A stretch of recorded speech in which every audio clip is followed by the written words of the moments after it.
नमस्कार दोस्तों, तो आज हम देखेंगे कक्षा 10 की सामाजिक विज्ञान यानी कि सोशल साइंस। पहले पाठ का नाम है यूरोप में राष्ट्रवाद का उदय। जो यूरोप में राष्ट्रवाद का उदय या जन्म कैसे हुआ, इसके बारे में हम पहले पढ़ेंगे। निरंकुशवाद किसे कहते हैं, इसके बाद इसके ही कुछ क्वेश्चन देखेंगे जो कि परीक्षा में बहुत ही इंपॉर्टेंट है, महत्वपूर्ण है, बहुत जरूरी आते हैं। निरंकुशवाद किसे कहते हैं? ऐसी सरकार या शासन व्यवस्था जिसकी सत्ता पर किसी प्रकार का कोई अंकुश नहीं होता है। किसे कहते हैं? निरंकुशवाद किसे कहते हैं? ऐसी सरकार या शासन व्यवस्था जिसकी सत्ता पर, जिसके राज पर, सत्ता पर किसी प्रकार का कोई अंकुश नहीं होता है, किसी भी प्रकार का कोई रोकथाम या रोकछेड़ अंकुश नहीं होता है। इतिहास में ऐसी राजशाही सरकारों को निरंकुश सरकार कहा जाता है। क्या कहा जाता है इतिहास में? ऐसी राजशाही सरकारों को निरंकुश सरकार कहा जाता है, जो अत्यंत केंद्रीकृत सैन्य बल पर आधारित और दमनकारी सरकारें होती हैं। अब इसके बारे में हम कुछ बहुत ही महत्वपूर्ण क्वेश्चन देखेंगे। पहला है, प्लासी का युद्ध किस वर्ष लड़ा गया था? प्लासी का जो युद्ध है वो किस वर्ष लड़ा गया था? इसका राइट आंसर हो जाएगा आपका 1757 ईस्वी में लड़ा गया था। अगला क्वेश्चन है, गांधी जी ने दांडी मार्च कब शुरू किया? जो गांधी जी ने दांडी मार्च यात्रा निकाली थी वो कब शुरू किया था?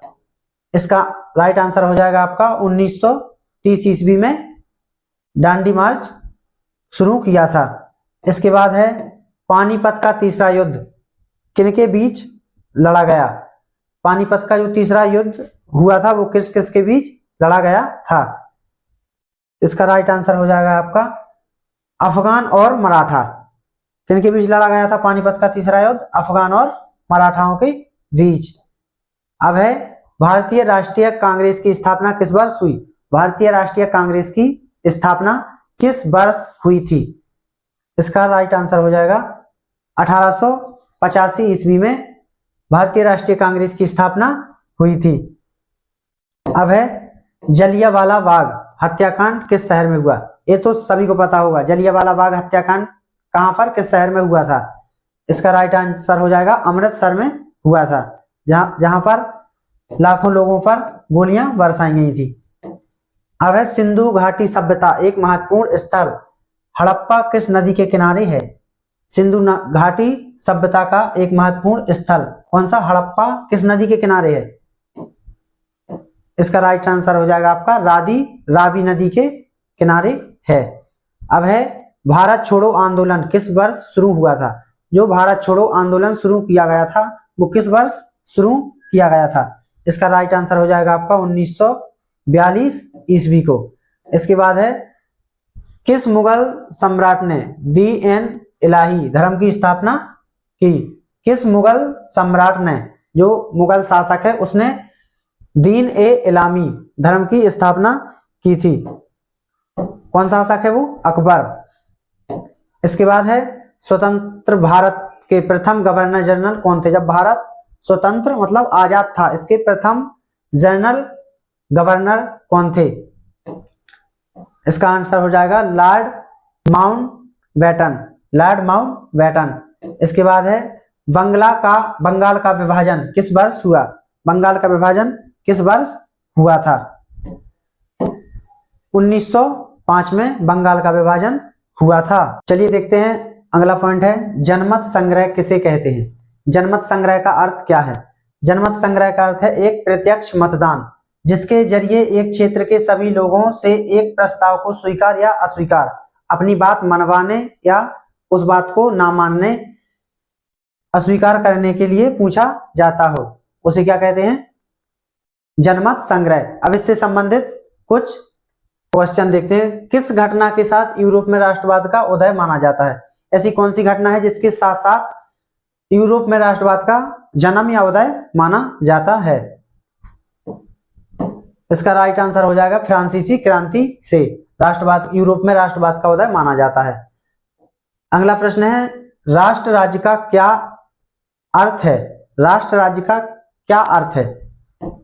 इसका आंसर है सही, एक ऐसा राज्य जहां लोग एक साझा पहचान और इतिहास साझा करते हैं।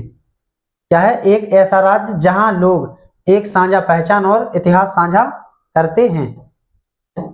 अगला है, नेपोलियन बोनापार्ट किस देश से संबंधित था? जो नेपोलियन बोनापार्ट था वो कौन से देश से संबंधित था? वो था फ्रांस से। कहां से? फ्रांस से। अगला है वियना कांग्रेस 1815 का मुख्य उद्देश्य क्या था? वियना कांग्रेस 1815 का क्या उद्देश्य था? उसका उद्देश्य था यूरोप में राजतंत्रवादी व्यवस्था को बहाल करना। यूरोप में राजतंत्रवादी व्यवस्था को बहाल करना।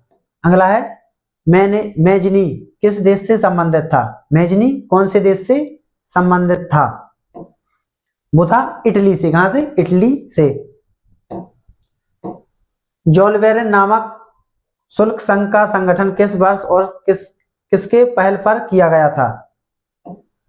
यह किया गया था 1834 ईस्वी में किया गया था। प्रिसिया की पहल पर किया गया था। 1834 में प्रिसिया की पहल पर किया गया था।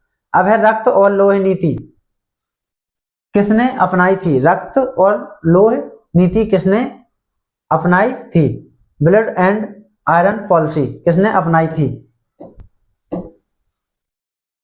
ओटो वान बिस्मार्क। किसने? ओटो वान बिस्मार्क।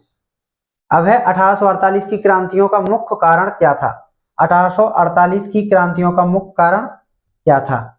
यह आर्थिक संकट और राजनीतिक स्वतंत्रता की मांग। आर्थिक संकट और राजनीतिक स्वतंत्रता की मांग।